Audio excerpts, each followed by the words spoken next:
அப்பா, எரிபலிக்கான ஆட்டுக்குட்டி எங்கே? தேவன் தாமே கொடுப்பார். அப்பா, அப்பா, அம்மா, அப்பா. தேவன் தாமே கொடுப்பார்.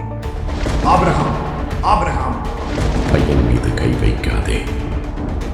தேவன் தாமே கொடுப்பார். பையன் மீது கை வைக்காதே.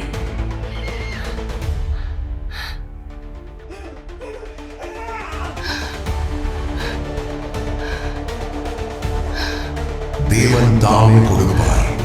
தேவன் தாமே கொடுப்பார். தேவன் தாமே கொடுப்பார்.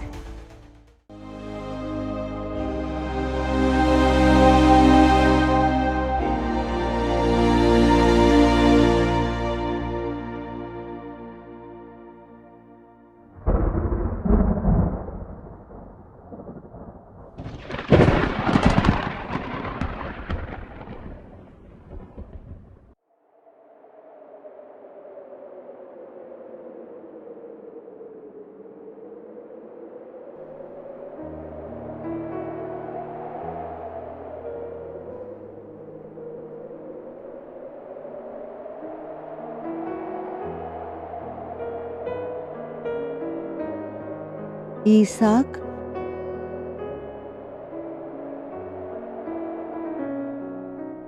இவன் எங்க போனா? ஒருவேளை வெளியே இருப்பானோ? ஈசாக், அதோ ஈசாக், அதிகாலையிலே எழும்பிட்டியா என் மகனே? அம்மா, சொல்லுங்க அம்மா. சாப்பிட்டவா? நீ பசியா இருப்ப இல்லையா? உனக்கு பிடிச்ச பயிர் செஞ்சிருக்கேன். ரொம்ப நன்றி அம்மா. வாங்க உட்கார்ந்து சாப்பிடலாம். வா என் மகனே.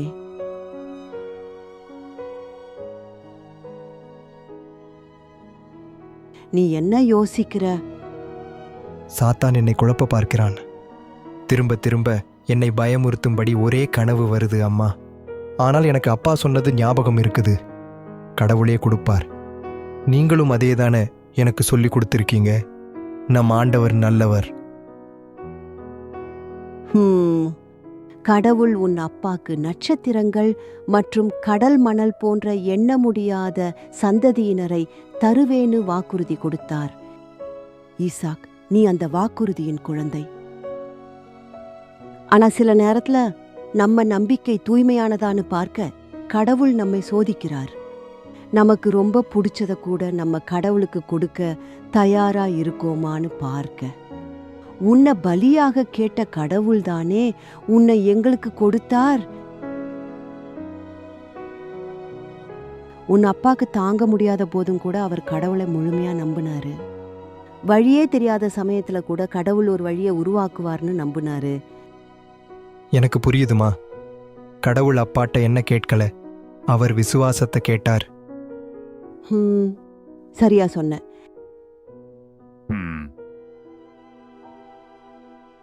என் மகனுக்கு ஞானத்தை கொடுத்ததற்கு நன்றி ஆண்டவரே.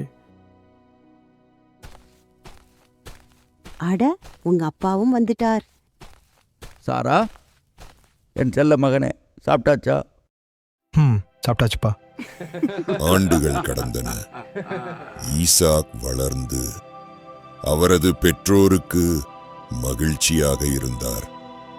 காலப்போக்கில் சாராள் முதுமையடைந்து 127 ஆண்டுகள் வாழ்ந்து கானான் தேசத்தில் உள்ள கீரியா தர்பாவில் இருந்தாள்.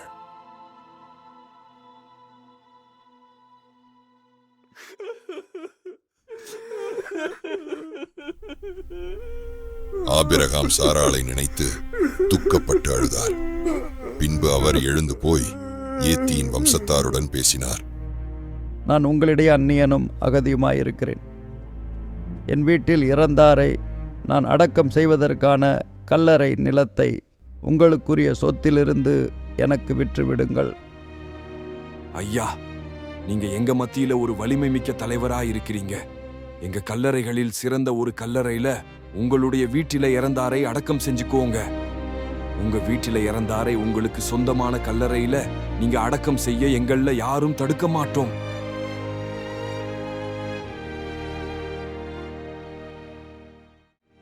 என் வீட்டில இறந்தாரை நல்லடக்கம் செய்யறத நீங்க விரும்பினீங்கன்னா நீங்க சோகாரின் மகன் எப்ரோனிடம் எனக்காக பரிந்து பேசி அவருக்கு சொந்தமான வயலின் மூலையில் இருக்கிற மக்பேலா குகையை முழு விலைக்கு எனக்கு விற்க சொல்லுங்கள். இல்லை ஐயா, நான் சொல்றத கேளுங்க. அந்த நிலத்தை உங்களுக்கு நான் கொடுத்துடுறேன். அதுல உள்ள குகையையும் நான் தந்துடுறேன். பணம் எதுவும் வேண்டாம். உங்க மரித்தோரை நீங்க அதுல அடக்கம் செய்யுங்க. நான் சொல்றத தயவு செய்து கேளுங்க. நிலத்திற்கான பணத்தை தயவு செய்து வாங்கிக்கோங்க. அப்பதான் என் வீட்டில் இறந்தோரை அங்க நான் அடக்க செய்வேன். சரி ஐயா, நீங்க கேட்கிற நிலம் 400 வெள்ளிக்காசுகள் தான்.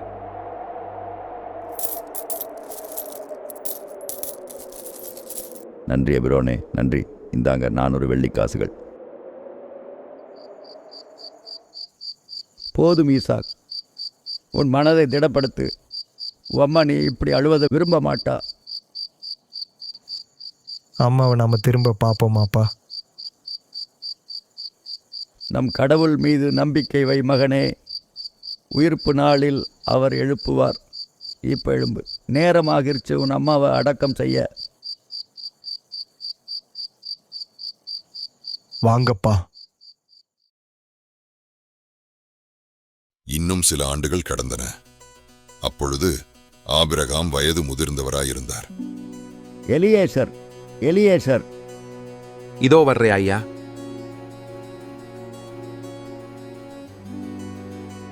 ஈசாக் எங்க? வயலுக்கு போயிருக்காரு. அவன் நினைச்சு கவலையா இருக்கு. சாரா இறந்ததுலேருந்து அவன் சிரிச்சு நான் பார்க்கல. நீ எனக்கு ஒரு காரியம் செய். சொல்லுங்க ஐயா. நீ என் பணியாளர்களில் மூத்தவனு, எனக்கு உண்டான எல்லாவற்றிற்கும் அதிகாரியுமா இருக்கிற. ஈசாக்குக்கு பெண் பார்க்கலாம்னு நினைக்கிறேன். இது அருமையான செய்தி ஐயா. நீங்க சரின்னு சொன்னீங்கன்னா நம் ஈசாக்குக்கு இந்த ஊர்லேயே பெண் பார்த்துடலாம். இல்லை, நான் இப்போ உங்ககிட்ட சொல்கிறத கேளு. நீ என்னுடைய நாட்டிற்கும் என்னுடைய இனத்தாரிடத்திற்கும் போய் என் மகன் ஈசாக்குக்கு பெண்ணை தேர்ந்தெடுப்பேன்னு விண்ணிற்கும் மண்ணிற்கும் கடவுளாகிய கர்த்தரை முன்னிட்டு எனக்கு சத்தியம் செய்து கொடு. நாம் குடியிருக்கிற கானானியர்களுடைய பெண்களில் என் மகனுக்கு பெண் தேட வேண்டாம். ஐயா என்ன சொல்றீங்க? இந்த ஊர் பிள்ளைகள் நமக்கு தெரியும். சரிதான், ஆனால் இவர்கள் நம் கடவுளை வணங்குவதில்லை. இவர்கள் பொய் தெய்வங்களை வணங்கி மனிதர்களை பலியிடுகிறவர்கள். என் மகன் சிரிக்கிறத நான் திரும்ப பார்க்கணும். என் மகன் பேர் ஈசாக், அவன் திரும்ப சிரிக்கணும். அது அவன் கடவுள் சொல்லி கொடுக்குற பாதையில் நடந்தாதான் நடக்கும். நீ என்னுடைய நாட்டிற்கு போ, அங்கிருந்தே ஈசாக்குக்கு பெண்ணெடு. ஐயா, உங்க நாட்டு பெண் என்னுடன் இந்த நாட்டுக்கு வர விரும்பலனா ஈசாக்கை உங்க நாட்டுக்கு கூட்டிட்டு போகணுமா? இல்லை இல்லை, நீ என் மகனை அங்கே கூட்டிட்டு போகமா இருக்க கவனமாயிரு. என்ன என் அப்பாவுடைய வீட்டிலிருந்து, என் இனத்தார் இருக்கிற நாட்டிலிருந்து என் கைபிடித்து கூட்டிட்டு வந்த என் தேவன், என் சந்ததிக்கு இந்த நாட்டை தருவேன்னு எனக்கு சத்தியம் செய்த அதே தேவன், விண்ணிற்கு தேவனாகிய கர்த்தர் நம் கடவுள். நீ ஏநாட்டிலிருந்து என் மகனுக்கு ஒரு பெண்ணை அழைத்து வர அவருடைய தூதரை உனக்கு முன்பா அனுப்புவார். பெண் உன்னோட வர விரும்பலனா அப்போ நீ இந்த சத்தியத்திற்கு உட்படாமல் இருப்ப. ஆனால் அந்த நாட்டுக்கு மட்டும் என் மகனை கூட்டிட்டு போக வேண்டாம். நான் சொல்கிறத செய்வையா எலியேசர்? எனக்கு சத்தியம் செய். சரிங்க ஐயா, நான் பயணத்துக்குரிய ஏற்பாடு செய்கிறேன்.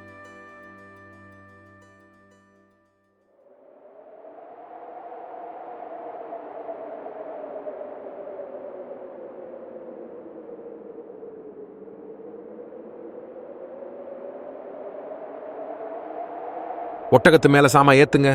காலைக்குள்ள எல்லாம் தயார் செய்யுங்க. நகையும் எடுத்து வைங்க. நாளைய பயணத்துக்கு எல்லாம் சரியா இருக்குன்னு கவனமா எடுத்து வைங்க.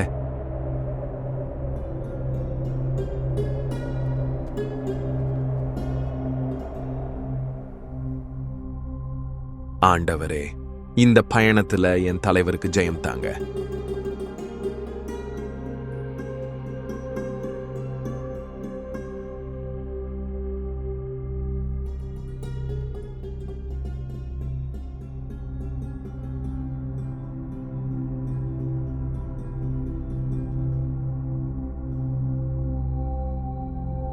என் தலைவர் ஆபிரகாமின் கடவுளாகிய ஆண்டவரே, எனக்கு இன்று வெற்றி தாங்க. சாயங்காலம் ஆகிருச்சு. நகர மக்களின் பெண் பிள்ளைகள் தண்ணீர் எடுக்க இங்கே வருவார்கள். ஆண்டவரே, நான் எந்த இளம் பெண்ணிடம் எனக்கு தண்ணீர் குடிக்க கேட்பேனோ அவளும் குடியுங்கள். நான் உங்கள் ஒட்டகங்களுக்கும் குடிக்க தண்ணீர் ஊத்துறேன்னு சொல்லுவாளோ அவளே உம் ஊழியன் ஈசாக்குக்கு நீங்க தேர்ந்தெடுத்த மனைவியாக இருக்கட்டும்.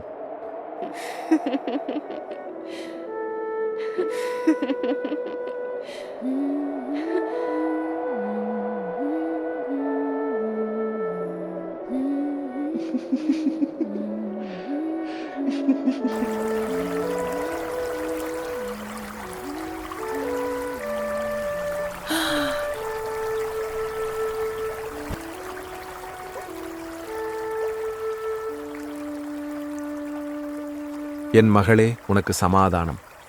எனக்கு கொஞ்சம் தண்ணி தருவியா? உங்களுக்கும் சமாதானம். குடிங்க ஐயா. உங்க ஒட்டகங்களும் குடித்து முடிக்கிறவரை நான் தண்ணி எடுத்து ஊத்துறேன்.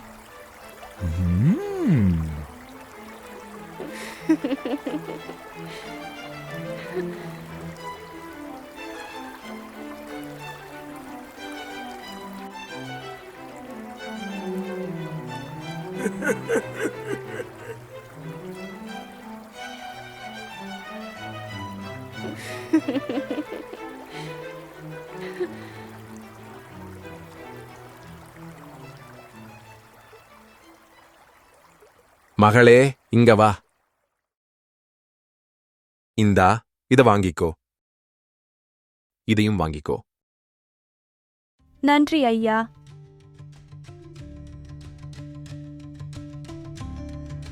நீ யாருடைய மகள்? உன் அப்பா வீட்டில நான் தங்க இடம் இருக்குமா?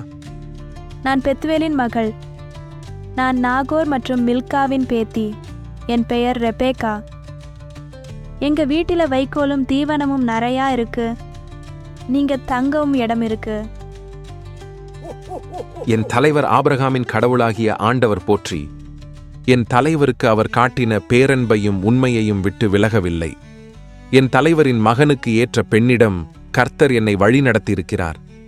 என் தலைவரின் சகோதரன் வீட்டிற்கு என்னை அழைத்து வந்திருக்கிறார். யார் இவங்க? அப்பா, அண்ணா, அப்பா, அப்பா, சீக்கிரம் வாங்க. யாரோ வந்திருக்காங்க. ரெபேக்காவின் குரல் கேட்குது. என்ன ஆச்சு? இந்தா வரேன். என்ன ஆச்சு ரெபேக்கா? அப்பா, ரெபேக்கா, என்ன அது கையில? ஆபிரகாம் என்ற ஒருத்தரோட பணியாளர் வந்திருக்கிறாரு அப்பா. அவர் கானான் நாட்டை சேர்ந்தவராம். அவர்தான் எனக்கு இந்த காப்பு கொடுத்தாரு. ஆபிரகாமா? அது தாத்தாவுடைய அண்ணன் பேர் தானே. அவர் இங்க வந்திருக்கிறாரா? இல்ல, அவர் பணியாளர் தான் வந்திருக்கிறார். நடந்தது என்னன்னு தெளிவா சொல்லு என் மகளே. சொல்றேன் அப்பா. எப்பயும் போல சாயங்காலம் ஆனோன்னு நான் என் சகோதரிகளோட தண்ணி எடுக்க போனேன். அங்க ஒருத்தர் என்கிட்ட குடிக்க தண்ணி கேட்டாரு. நானும் கொடுத்தேன். தண்ணி குடிச்சதுக்கு அப்புறம் அவர் எனக்கு இந்த மூக்கணியும் காப்பும் கொடுத்து நான் யார் மகனு கேட்டார். நானும் சொன்னேன். அவர் ரொம்ப சந்தோஷமா இருந்த மாதிரி இருந்தது. அங்கேயே அவர் தலை தாழ்ந்து கடவுளை வணங்கிட்டு நம்ம வீட்ல தங்க இடம் இருக்குமான்னு கேட்டாருப்பா. நான் இருக்குன்னு சொல்லிட்டு இங்க வந்துட்டேன். அவர் இன்னும் அங்கேயே இருக்காரு. நான் போய் அவரை பார்த்து கூட்டிட்டு வரேன் அப்பா. ஐயா வணக்கம், நான் லாபான். ஏன் இன்னும் வெளியே இருக்கீங்க? உங்களுக்கு தங்க வீடும் ஒட்டகங்களுக்கு இடமும் தயார் செஞ்சிருக்கேன். என்னோட வாங்க.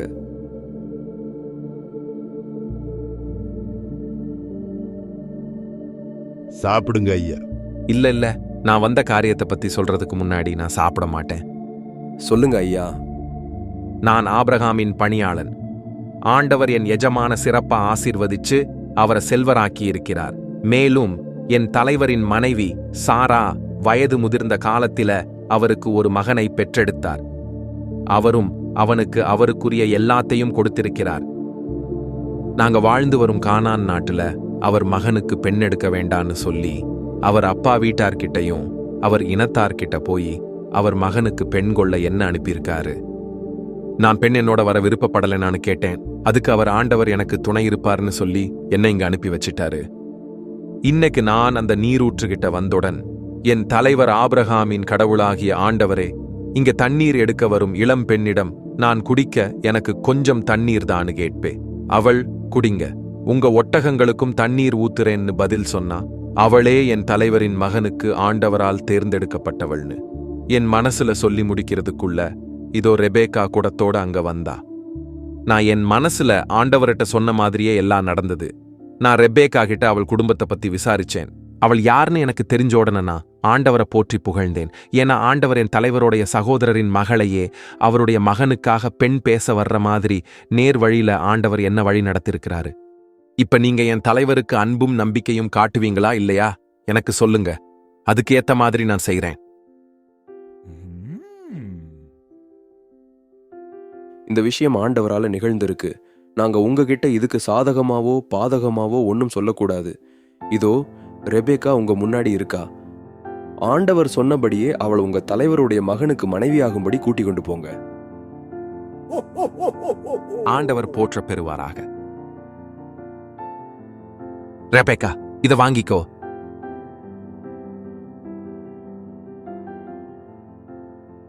இதுவும் உனக்கு தான். இதையும் வாங்கிக்கோ. நன்றி ஐயா. இது உங்களுக்கு என் தலைவர் சார்பாக.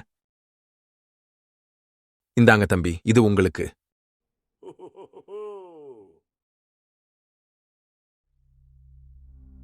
என் தங்கையே, 1000 நீ பெருகுவாய். உன் வழிமரபினர் தங்கள் பகைவரின் நகர்களை உரிமையாக்கிக் கொள்வார்களாக. நன்றி அண்ணா. நான் கிளம்புறேன்.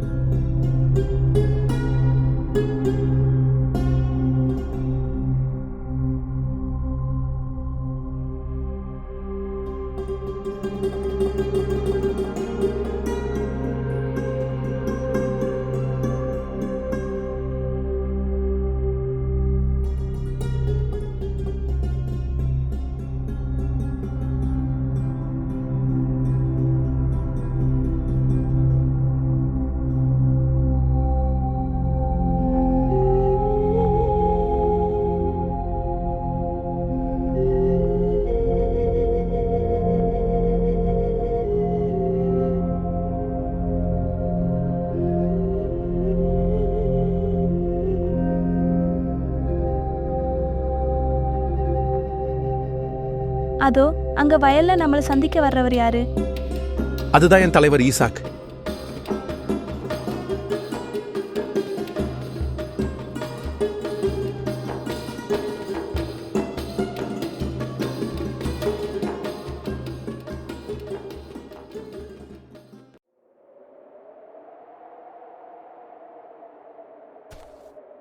ஐயா வணக்கம். இன்னுமா வயல்ல இருக்கீங்க? இப்பதான் கிளம்பிட்டு இருந்தேன். உங்களை பார்த்தோன்னே இங்கே வந்தேன். உங்களை ரொம்ப நாளாக காணோம். அப்பா வேலையாக வெளியே போயிருந்தீங்களா? அந்த பொண்ணு யாரு? ஐயா, நடந்தது என்னன்னா, உங்க அப்பா உங்களுக்கு பெண் பார்க்க என்னை அவர் குலத்தார் ஊருக்கு அனுப்பினார். அந்த பெண், அவள் பெயர் ரெபேக்கா. அவள் உமக்காக ஆண்டவர் தெரிந்தெடுத்த பெண். நான் போய் அவளை வரவேற்கிறேன். நீங்க அப்பாவை போய் பாருங்க. நான் உன்னை என் மனைவியா ஏத்துக்கிறேன். நீ ரெபேக்கா என் கூட வருவேயா? நம்ம ஆண்டவர் திருவிழம்படியே நான் உங்க மனைவியா உங்க கூட வரேன் ஐயா.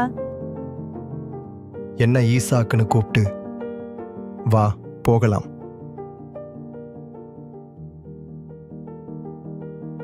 அது எங்க அம்மாவோட கூடாரம். வா ரெபேக்கா. ஈசாக்கு தம் தாயார் சாராவின் கூடாரத்துக்குள் ரெபேக்காவை அழைத்துச் சென்று மணந்து கொண்டார். அவரும் ஈசாக்குக்கு மனைவியானார். அவர் ரெபேக்கா மீது அன்பு வைத்திருந்தார். இவ்வாறு தம் தாயின் மறைவுக்குப் பிறகு ஈசாக்கு ஆறுதல் அடைந்தார். பாத்தியா எலியேசர், என் மகன் சிரிக்கிறான். நான் சொன்னேன் இல்லையா, ஆண்டவரை நம்புன்னு.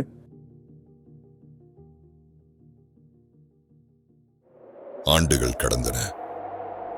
ஆனால் ரெபெக்காளுக்கு குழந்தை இல்லாமல் இருந்தது. ரெபேக்கா, நீ ஏன் சோகமா இருக்க? நான் மலடியா இருக்கிறேன். எப்படி சந்தோஷமா இருக்கிறது? நீ ஆண்டவர் மேல நம்பிக்கை வை.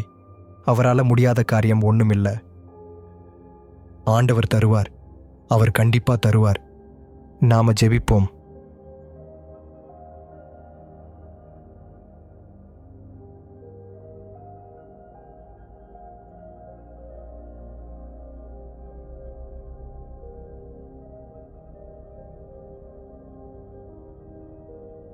ஆண்டவரும் அவர் மன்றாட்டை கேட்டருளினார்.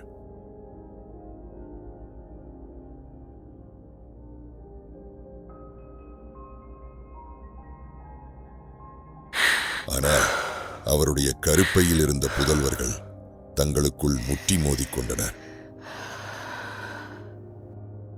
எனக்கு ஏன் இப்படி நடக்குது? ரெபேக்கா, அஞ்சாதே. உன் கருப்பையில் 2 இனங்கள் உள்ளன. உன் வயிற்றிலிருந்தே ஈரினத்தார் பிரிந்திருப்பர். ஓர் இனம் மற்றதை விட வலிமை மிக்கதாயிருக்கும். மூத்தவன் இளையவனுக்கு பணிந்திருப்பான். பிரசவ நேரம் வந்தது.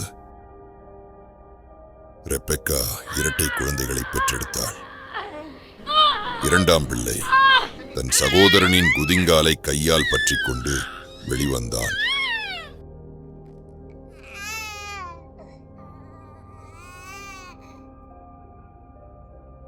ஏசா, யாக்கோபு, பாத்தியா, ஆண்டவர் நமக்கு 2 குழந்தைகளை கொடுத்திருக்கிறார். நீங்க சொன்ன மாதிரியே ஆண்டவர் தாமே கொடுத்தார். ஆபிரகாம் அவரது முதிர்ந்த வயதில் காலமானார். அவர் சாராளுடன் அடக்கம் செய்யப்பட்டார்.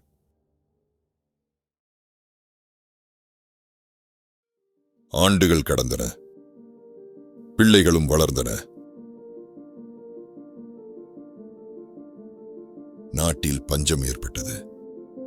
பஞ்சம் கடுமையா இருக்கே, நாம என்ன பண்ண போறோம் ஈசாக்? தெரியல ரெபேக்கா. எகிப்துக்கு போலாமான்னு யோசிக்கிறேன். நாளைக்கு கிளம்பலாம்.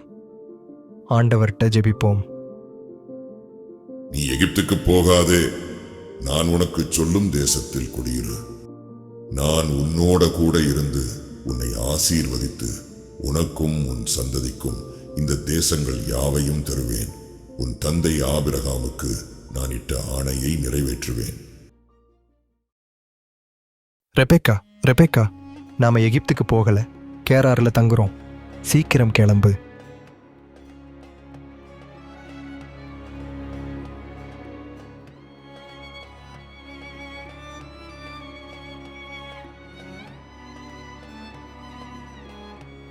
ஆண்டவர் தாமே தருவார். நான் சொன்னேன் இல்லையா, ஆண்டவர் தாமே தருவார்.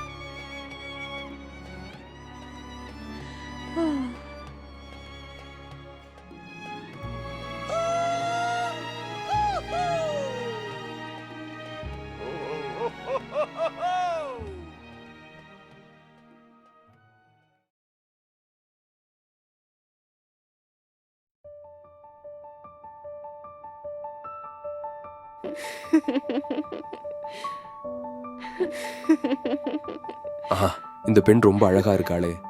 நம்ம ஊருக்கு புதுசு மாதிரி இருக்கு. இது எவ்வளோ? இத வாங்குவோமா? யாக்கோபுக்கு பிடிக்கும்ல. உனக்கு அது யாருன்னு தெரியுமா? அவங்க கூட வந்திருக்கிற ஐயாட்ட கேட்போம். நீங்க உங்க கூட கூட்டிட்டு வந்திருக்கிற பொண்ணு யாரு? அதோ அங்க பழம் வாங்கிட்டு இருக்காங்களே, அந்த பொண்ணு யாரு? அது அது என் தங்கச்சி. ஆமா, அது என் சகோதரி. சகோதரியா? ஈசாக், நீங்க ஏன் அவங்க கிட்ட போய் சொன்னீங்க? நான் உங்க சகோதரின்னு ஏன் சொன்னீங்க? நான் உனக்கு அப்புறமா சொல்றேன். வீட்டுக்கு போலாமா ஈசாக்? போலாம். அப்ப வாங்க. நான் பயந்துட்டே ரெபேக்கா. நீ இவ்வளோ அழகா இருக்க. மக்கள் எல்லாரும் உன் அழகை பார்த்தாங்க. ஒருவேளை உன்னை அடையணும்னு நினைச்சு என்ன அவங்க கொன்னுட்டாங்கன்னா? ஈசாக், என்ன சொல்றீங்க? ஆண்டவர் தாமே தருவார்னு நீங்க தானே எப்பயும் சொல்லுவீங்க. அவர் இப்படி நடக்க விடுவாரா? அவர் மேல நம்பிக்கை வைங்க. அவர் நம்மள பாதுகாப்பார். ஒரு நாள் பெலிஸ்தருக்கு ராஜாவாகிய அபிமெலேக்கு ஜன்னல் வழியாக பார்க்கும்போது, யாரது மரத்தடியில?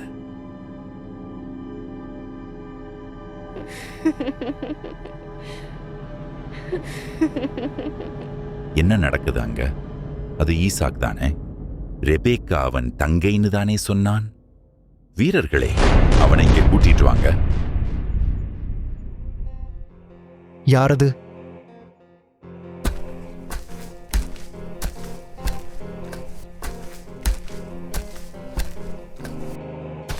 ஓடாதீங்க, அரசரின் ஆணை. ஏன் நீங்க பொய் சொன்னீங்க? அரசர் உங்கள் அரண்மனைக்கு வர சொன்னாரு. இப்ப என் பின்னாடி வாங்க.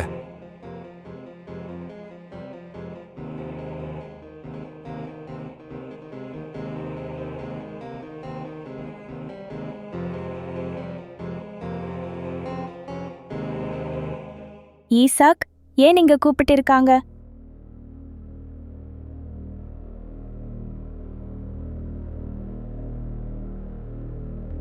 அவள் உன் மனைவின்னு தெளிவா தெரியுதே, பின்ன ஏன் அவள் உன் சகோதரின்னு பொய் சொன்ன? என்ன கொன்னு இவளை அபகரித்துக் கொள்வீங்கன்னு பயந்தபடி சொன்னேன். நீ ஏன் எங்களுக்கு இப்படி செஞ்ச? குடிமக்கள்ல யாராவது உன் மனைவியோடு உறவு கொண்டிருந்தால் பழி எங்க மேலதான விழும். ஐயா, என்னை மன்னிச்சிடுங்க. இவனையோ இவன் மனைவியையோ யாரும் துன்புறுத்தக்கூடாது. அப்படி செய்ய முயல்வோர் கொல்லப்படுவான்.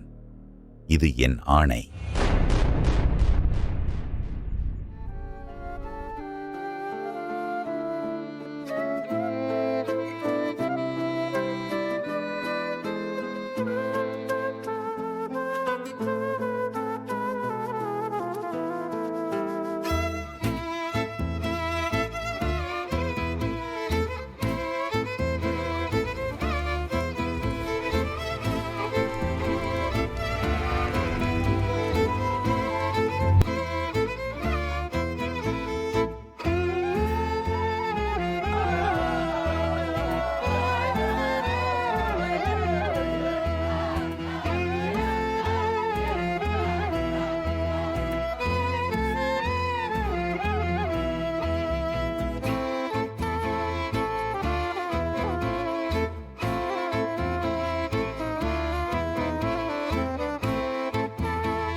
இவங்க பெருகிட்டே போறாங்க. இந்த வருஷம் இன்னும் அதிகமா அறுவடை செஞ்சிருக்காங்க. ஊர்லயே பெரிய செல்வராகிட்டார் அவர். இப்படியே போச்சுன்னா நம்மளோட அதிகமா பலத்தவராகிருவாரு. ஆனா என்ன செய்யறது? அரசர்கிட்ட இந்த விஷயத்த சொல்வோம். இந்த ஊர்ல இருந்து அவரை விரட்டிட சொல்வோம்.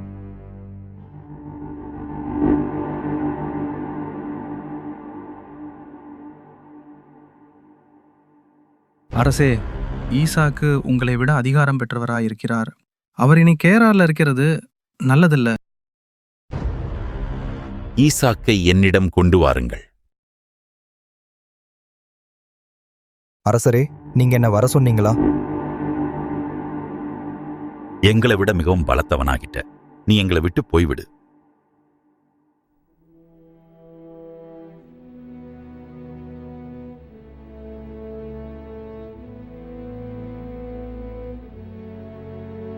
தேவன் தாமே தருவார் இல்லையா ஈசாக்? ஆமா.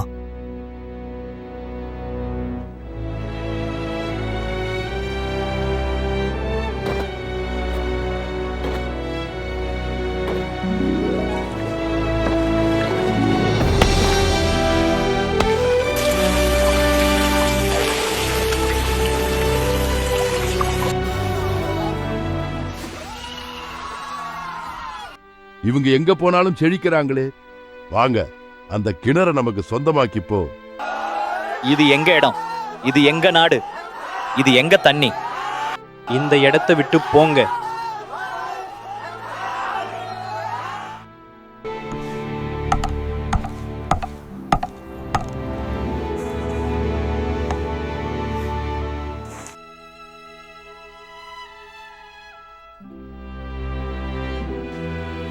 இந்த இடத்துலயாவது கேரார்காரங்க பிரச்சனை பண்ணாம இருக்கணும். தேவன் தருவார். அவர் கண்டிப்பா தருவார்.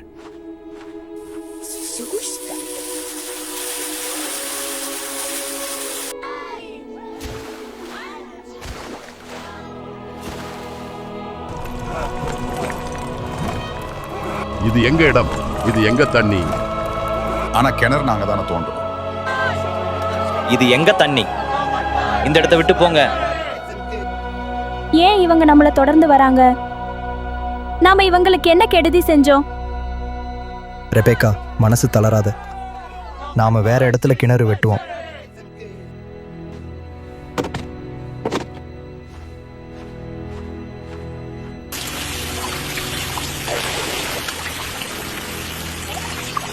ஆண்டவரே, நாங்கள் தேசத்தில் பழுகும்படிக்கு எங்களுக்கு இடம் உண்டாக்குவீராக.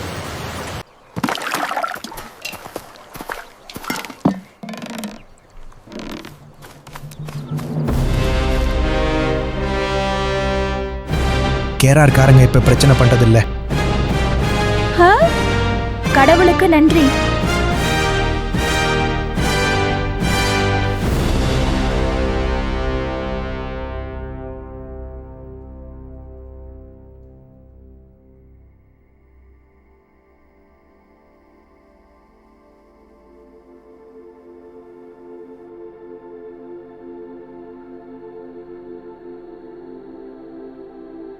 உன் தந்தை ஆபிரகாமின் கடவுள் நானே.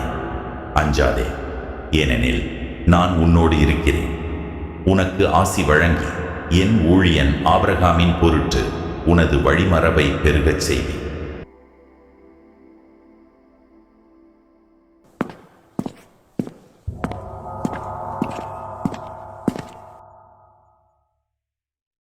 ஈசாக்க பத்தி தகவல் கொண்டு வந்திருக்கிறேன். அவன் ரொம்ப பலத்தவனா இருக்கிறான். கேரார் மக்களும் அவனோட சண்டை சச்சரவு செய்யறதை நிறுத்திட்டாங்க. இனி நீங்க தான் ஏதாவது செய்யணும்.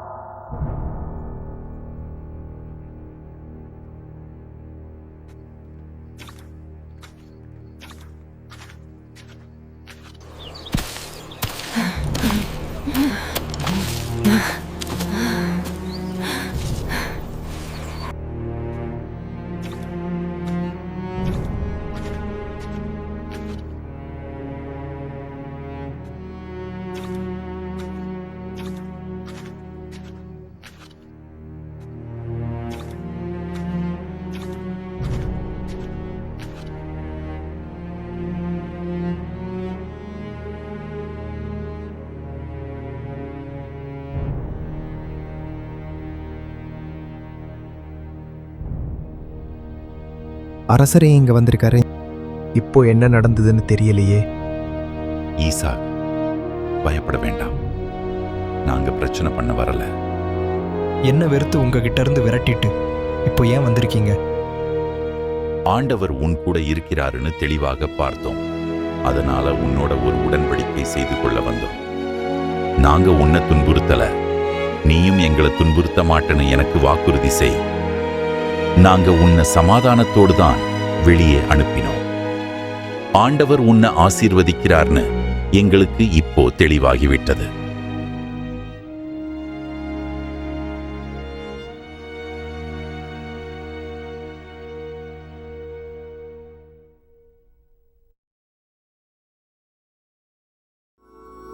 பஞ்சமும் பயமும் இருந்த வேளையிலும், கிணறுகள் பறிக்கப்பட்டு எடுத்துக்கொள்ளப்பட்ட வேளையிலும் ஈசாக்கு போராடவில்லை. மாறாக நம்பிக்கையுடன் இருந்தார். இறுதியில் தேவன் தாமே வழங்கினார். ஆண்டவர் உன்னை ஆசீர்வதிக்கிறார்னு எங்களுக்கு இப்போ தெளிவாகிவிட்டது. வெறும் நீர் அல்ல, சமாதானம், கிருபை, எதிர்காலம் ஆகியவற்றை தேவன் தாமே வழங்கினார். தேவன் ஈசாக்குடன் இருந்தது போல் அவரை நம்பும் ஒவ்வொருவருடனும் இருக்கிறார். நான் யாருடனும் சண்டையிடவில்லை. நான் ஒவ்வொரு முறையும் முன்னே செல்வதையே தொடர்ந்தேன். ஒவ்வொரு முறையும் நான் இழந்ததை விட அதிகமாகவே அவர் அளித்தார். உண்மையாகவே தேவன் தாமே கொடுத்தார்.